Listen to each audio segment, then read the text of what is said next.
Lately, started to ask me questions, and it's always the same group of questions. People have come up to me and they've asked me, "Hey Justin, how do you make apps? How did you come up with such good ideas?" And for a while, I didn't really know how to answer them. But after being asked this of times over, I've always just told them, I don't really know. I just felt inspired to do so. Now, there's a little bit of a story to how I actually got inspired to do something like this. And it starts in a video game development class in Mansfield, Texas. I was your typical freshman in high school. I loved to be outside. I loved playing sports, but equally, I loved playing video games. I would stay inside and play them hours on end. But the thing that really got me is I always had an insane curiosity, and I tried to figure out, how did people make games? That was the part I never really understood. I always played them, but there was always the part of me that really wanted to know how you make something. So when I was signing up for my schedule, I noticed there was a video game development class offered at the local career and technology campus in our district.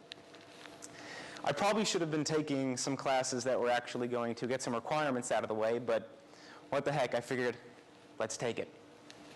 So I walk into class on the first day, and it didn't take me long to realize that I was a little bit different than everybody else in the room.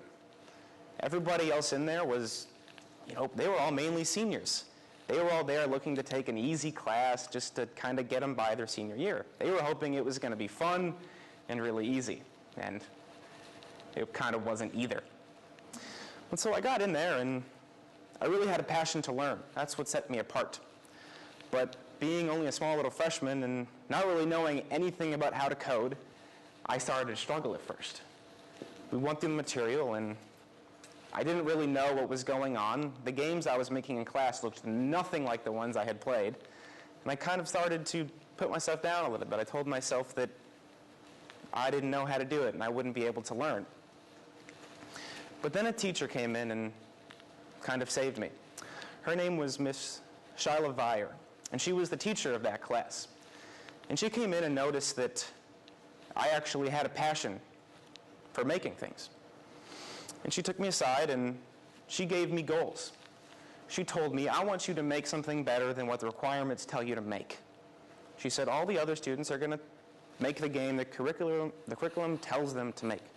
But I want you to go out and make something, it doesn't have to be amazing, but add some features into it. Go on Google, look up some things, and try to make something that set yourself apart. So I did this, and looking back on it, I can confidently say that that game was horrible. And I'm certainly not afraid to say it, but that wasn't the point. After all, when I'm a freshman in high school, I'm not really expected to make something amazing. But then she came to me at the end of class, near the end of the semester, and she told me about a student organization called the Technology Student Association. And she said, this is a nationwide organization, over 200,000 students that compete in creative, technological, and industrial competitions. And she said, state competition is coming up, and they have a video game development competition. She said, let's go ahead and enter your game in just for the heck of it.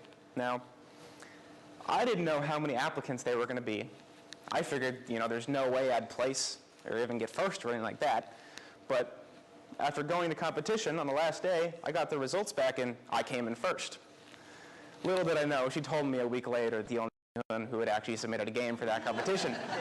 But the point is for that week, I was amazed because I thought I had done something amazing. Now, in TSA, there are what we call NQEs. These are national qualifying events.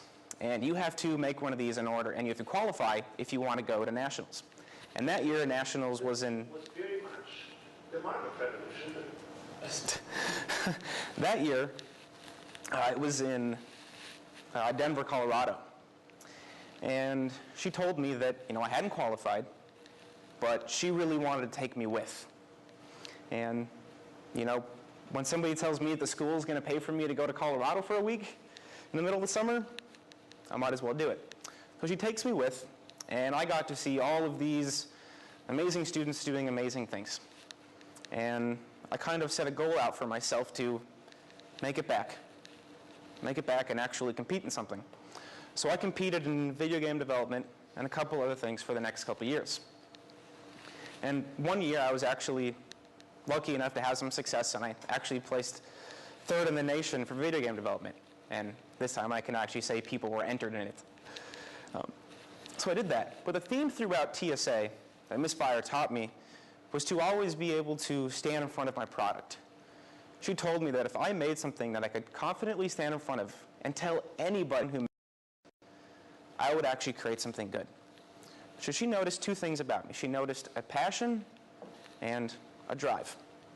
And so I took those things with me as I entered my first year here at UTD about 8 months ago. I went through life like any other freshman. I went to classes, did my homework, and ate all that glorious food in the dining hall. But after a week or two, I started to notice a problem that I, as well as a bunch of other students, were having. We would go to the dining hall, and this is the first week, so we didn't know when things were going to be open. We'd go and, oh, the dining hall's closed. Cool. Well, is there anywhere else to eat on campus? Nope, that's closed too. So I decided at that point to make my first app. I had never made one before, but I just wanted to make myself something that I could put in my pocket, and it would tell me when the dining hall was going to be open. So I did that. It wasn't too difficult, but to me it was just great having something there. And all the guys in my hall loved to come up to me and say, hey Justin, when is this open? When can I go eat Chick-fil-A, stuff like that. And I realized that students would probably want something like this. So I gathered all the information, found all the places on campus when they were going to be open, put them in the app, and then I thought, well, if you know it's closed, you have to eat somewhere. So I went and looked for all the places off campus, and especially those ones that had discounts for students, and then put those in the app. And then I realized I needed something else. So then I added campus events, and then I added the sporting events. And now I had an app that I could actually market to students.